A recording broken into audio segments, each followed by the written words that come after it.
NATO is pushing the Cold War, which could easily segue into hot war against China, but it may boomerang back and harm the US dollar.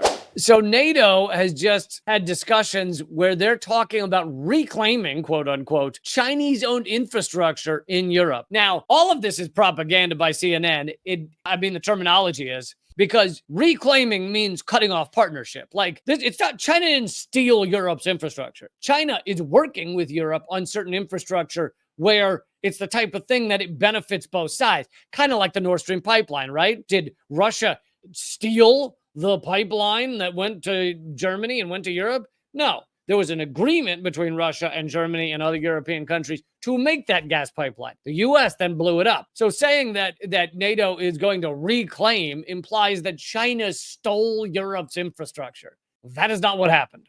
NATO officials are discussing taking action to reclaim some Chinese-owned infrastructure projects in Europe should a wider conflict with Russia break out in the east of the continent. So basically, we're pushing a proxy war. We're trying to create a war with Russia in order to maintain our hegemony. We realize that in order to maintain that hegemony, in order to try and control the entire world, we have to also shut down China. And part of shutting down China is making sure that China does not have any partnerships with Europe and other countries in the West. So one of the ways of doing that is to cut off all of these infrastructure projects that Europe has been working with China on. A decade ago, when Europe was still crawling out of the economic crater caused by the global financial crisis, caused by the global financial crisis, which was caused by who? Oh, I know.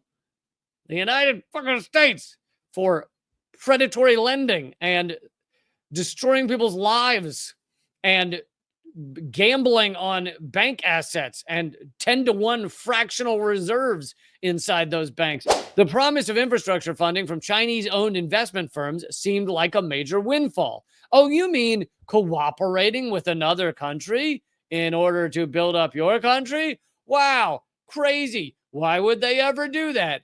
Why would they ever work with another country to build up their country? Now, with the largest land war being waged in Europe since World War II, created by the United States and Europe.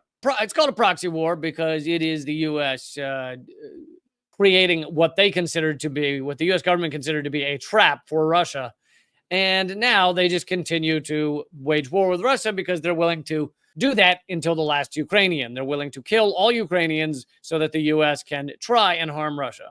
NATO countries now see those investments with China as a liability, with allies beginning to discuss ways to reclaim some of those projects, the officials said. So this is the U.S. forcing Europe back into a vassal state situation, which I've covered that many times before. Now that has happened, basically is done. I mean, the Europe is now turning to the U.S. and their energy has gone through the roof, and Russia seems to be doing fine. Now that has happened, they basically have to do whatever the U.S. wants to do. And what does the U.S. want to do? The U.S. wants a war, maybe not a hot war yet, but a war with China, because the U.S. sees the writing on the wall, the collapse of the dollar, and in order to continue owning the world, the U.S.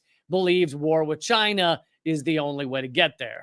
The fear, according to one U.S. official, is that Beijing could use the infrastructure it owns in Europe to provide material assistance to Russia if the conflict were to expand. Oh, is that it? Or are you just trying to cut away any of China's assets around the world in order to harm China, in order to decrease cooperation and diplomacy between China and any countries?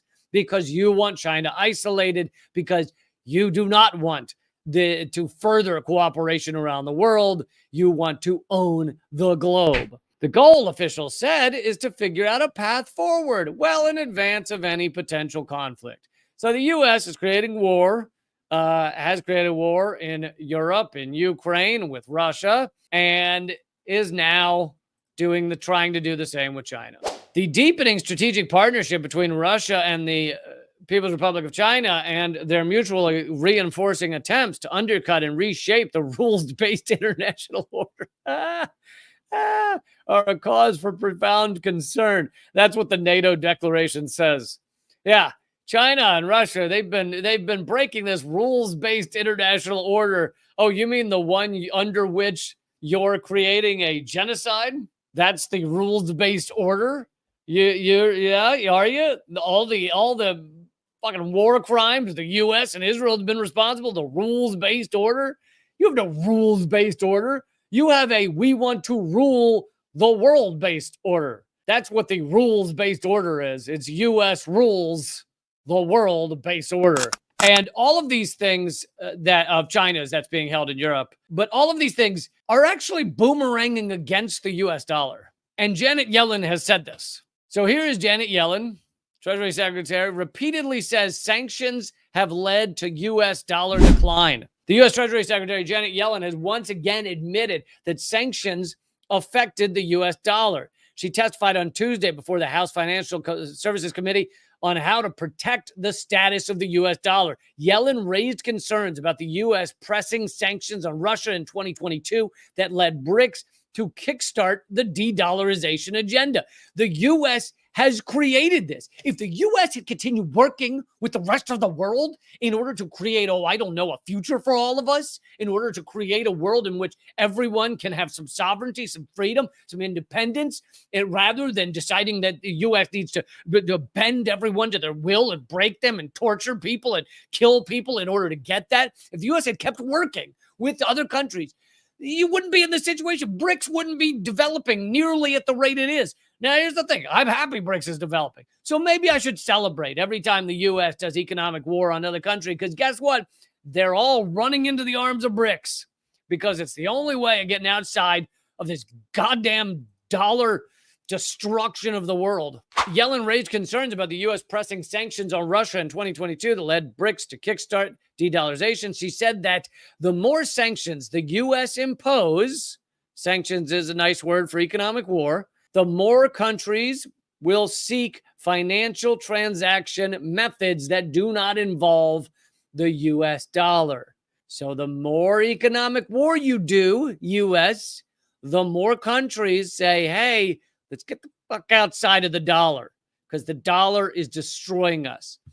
It's sanctions. It's stealing the dollar, the dollars that are being held in international accounts. So there's a lot of talk of stealing the billions and billions of dollars that Russia has held in, I believe, banks in London. Already, they've stolen billions of dollars that Venezuela had held in banks in London. I'm assuming they did the same to Syria. But it is a giant red flag to all these countries. Do not put your money in dollars. Do not use the U.S. British banking system, the Bank of International Settlements. It is fueling BRICS. It is fueling de-dollarization. And even the Treasury Secretary knows this. Treasury Secretary revealed that sanctions led to more developing countries seeking alternative options to the U.S. dollar. BRICS took advantage of the situation and is now on a world tour, convincing developing countries to use local currencies. When the U.S. weaponized the dollar, BRICS mobilized like-minded countries and rallied them to use local currencies for trade. So here you have our own Treasury Secretary admitting that the U.S. is doing this to themselves. The U.S. is facilitating de-dollarization.